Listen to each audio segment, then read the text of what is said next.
यो विशेष दिनमा सम्पूर्ण साथीहरूलाई स्वागत गर्दछु। म ढिला नगरी सबैजना साथीले आज हामी किन आएका छौँ भन्ने कुराको जानकारी भएकै कारणले पहिला त राष्ट्रिय स्वतन्त्र पार्टीका सभापति रवि लामिछानेज्यूलाई चाहिँ आजको यो विशेष दिनको विशेष क्षणलाई विधिवत रूपमा लोगो रिभिल गरेर यो कार्यक्रमलाई चाहिँ विधिवत रूपमा सुरुवात गरिदिनका लागि म आग्रह गर्दछु। सबैजना साथीहरू चाहिँ यता है त।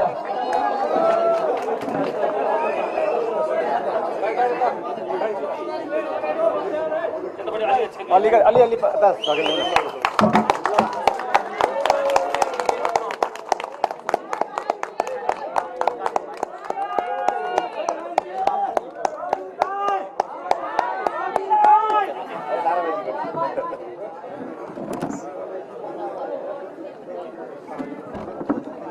अब यसबारे थप प्रकाश पारिदिनका लागि म राष्ट्रिय स्वतन्त्र पार्टीका सभापति रवि लामिछानेज्यूलाई यो माइक हस्तान्तरण गर्दछु।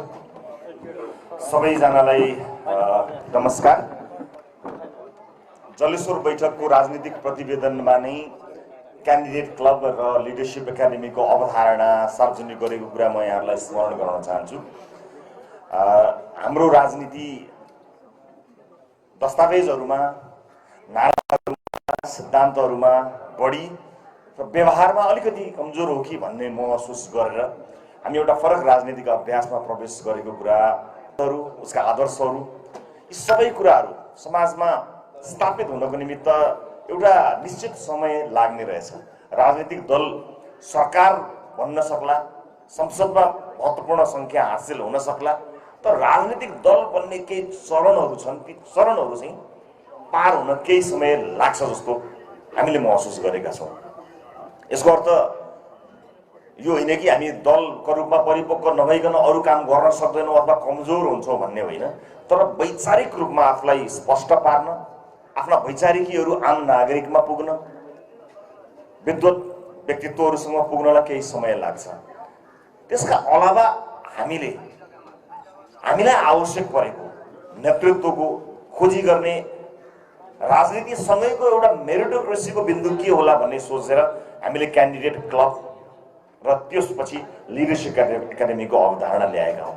यो चाहिँ नेपालको राजनीतिलाई नै योगदान दिन सकिन्छ कि भन्ने उद्देश्यले ल्याइएको हो, मात्र एउटा राजनीतिक दलको लागि मात्र होइन।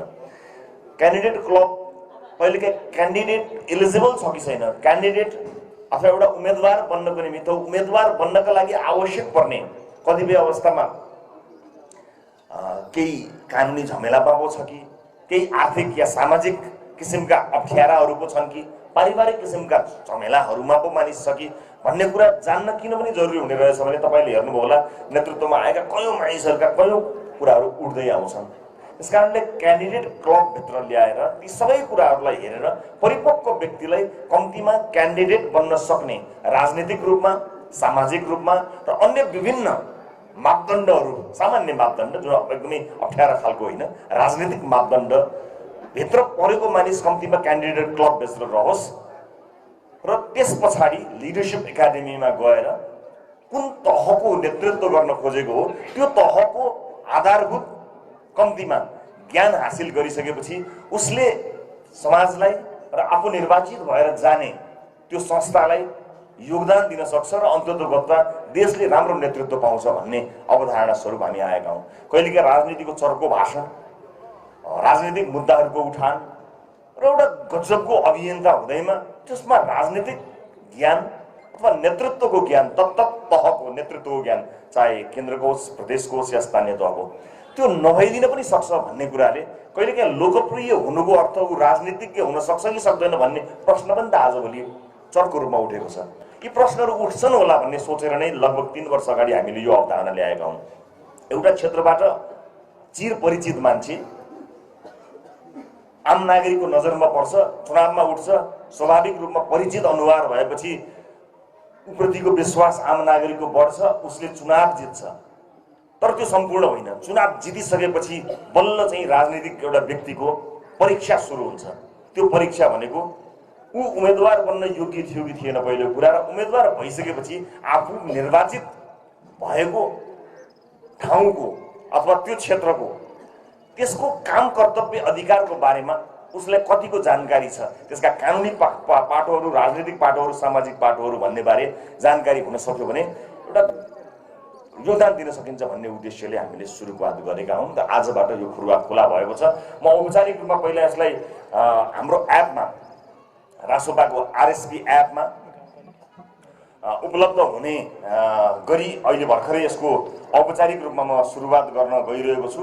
र सुरुवातमा हामी गाउँपालिकाबाट सुरु गर्दैछौँ। गाउँपालिका र गाउँपालिका अन्तर्गतका वडा अध्यक्ष, सदस्यहरू, गाउँपालिकाका अध्यक्ष, उपाध्यक्ष र गाउँपालिका अन्तर्गतका वडाका अध्यक्ष लगायतका जति पनि पदहरू हुनुहुन्छ, राजनीतिक पद छ, त्यसका लागि आवेदन आजबाट औपचारिक रूपमा खुला गर्न गइरहेको छु।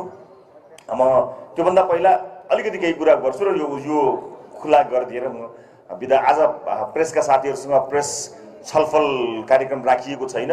म अर्को कुनै सन्दर्भमा गरि नै हाल्छु। यहाँहरूका प्रश्नहरू केही भयो भने महामन्त्रीज्यूले जवाफ दिनु नै हुन्छ होला। म एउटा कुरा थपिहाल्छु, पार्टीभित्रका साथीहरूलाई यो सन्देश पनि होस् कि कतिपय ठाउँमा उम्मेदवार तपाईँ हो है, यस पार्टीको मेयर साहब तपाईँ भनेर बडो कहिलेकाहीँ औपचारिक रूपमा नै चर्चा गरेको, ठाउँ ठाउँमा चाहिँ ताली खाएको, मालै लगाएको मान्छेले हो कि क्या हो, भइ नै हाले क्या हो भने जस्तो पनि मैले सुनेको छु।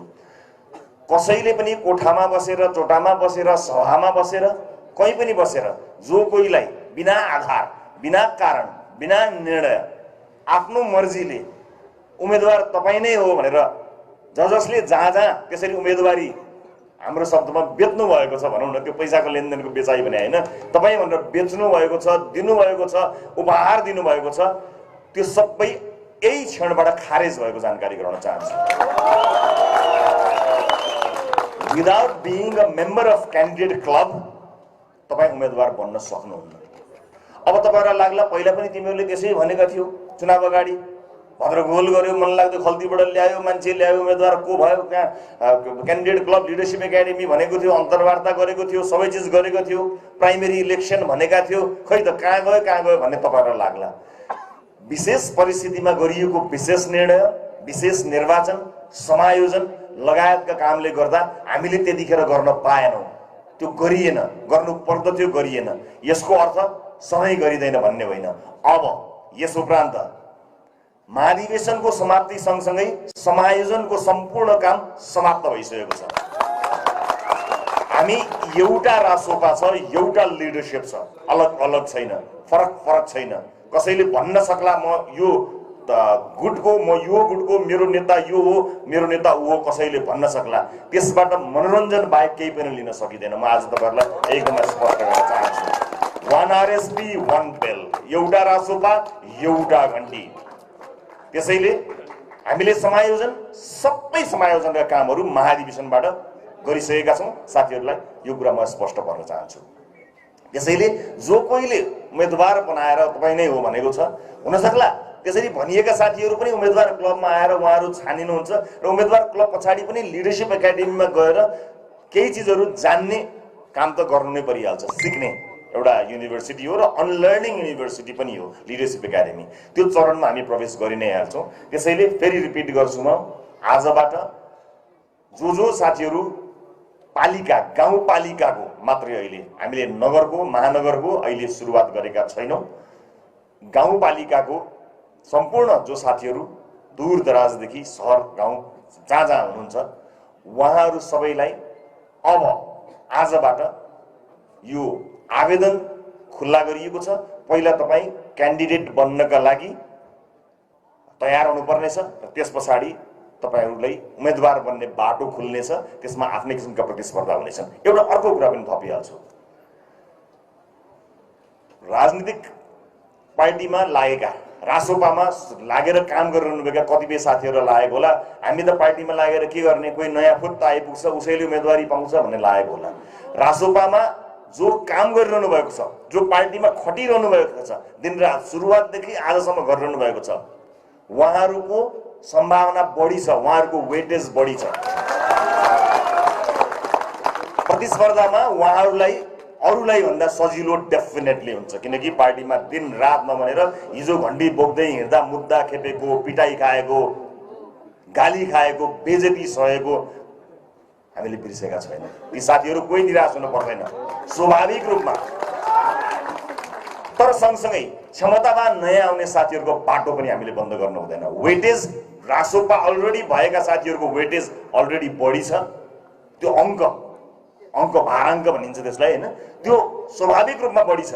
अरूलाई भन्दा रासोपामा काम गरिरहनुभएका साथीहरूलाई सजिलो जरुर हुनेछ, तर नयाँ आएका साथीहरू अझ अब्बल निस्किनु भयो। त्यो तपाईँहरूले पाउनुभएको वेटेज भन्दा पनि बढी नम्बर ल्याएर उहाँहरू अगाडि आउनुभयो भने रासोपाले ल्याटरल इन्ट्रीलाई रोक्दैन, छेक्दैन, सोक्नु पनि हुँदैन।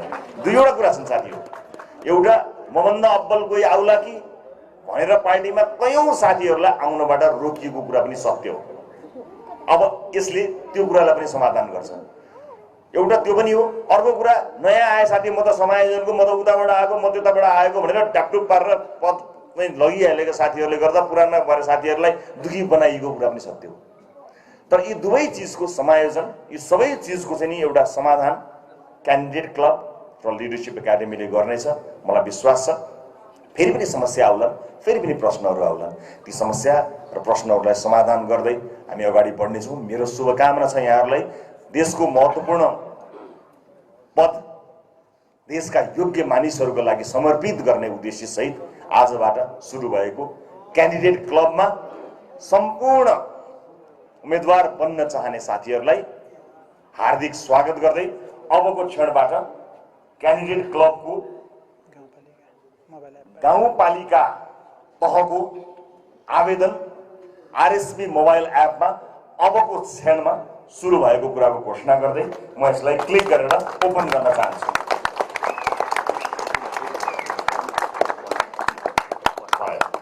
अब यहाँहरूले आरएसपी एपमा गएर